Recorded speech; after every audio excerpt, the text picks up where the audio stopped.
Hi, I'm Paige Thompson. I'm a local realtor with Atlanta Communities, and I'm in the North Metro Atlanta area. And I have my amazing friend and my favorite closing attorney with me. This is Bonnie Timms, and she is with Cook and James, and she is fantastic and very, very educated about mediating all these transactions that we go through. So we're going to be talking about a very interesting topic, which is probate sales.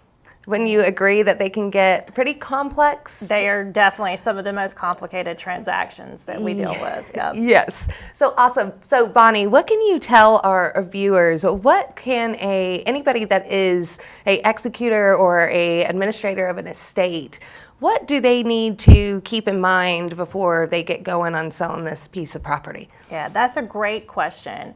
So if you are an administrator or an executor of an estate, the first and most essential thing that you need to know and do is to make sure that that estate is properly probated, that it's actually been through the probate system in the county where the property is located, and that you have letters of either administration or letters of testamentary if there was a will. You technically don't have any authority to buy or sell or do anything on behalf of the estate until you have those letters that have been signed off by the judge and by the court.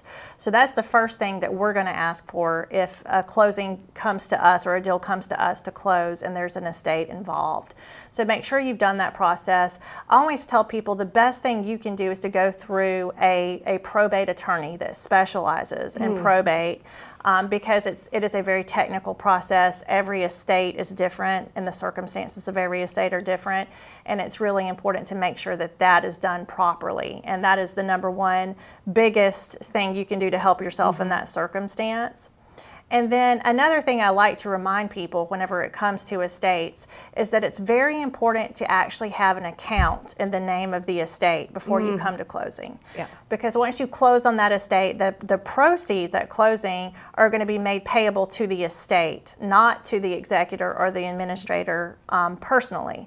So sometimes people are really surprised by that, and they can't deposit that check if they haven't already set up an account in the name of the estate. So we tell people to be sure they do that, to be sure they have an account, and that they also have a tax ID for that estate. And I think those are two really big points that to drive home if you're ever dealing with an estate issue, or you ever become an executor or administrator of an estate.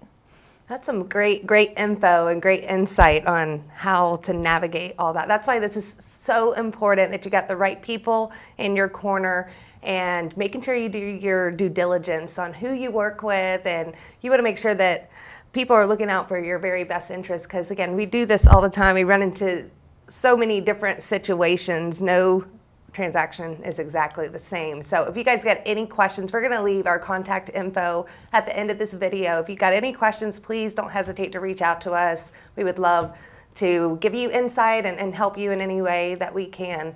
So thank you so much for watching, and thank you, Bonnie, for joining with me today. Absolutely. Thank you.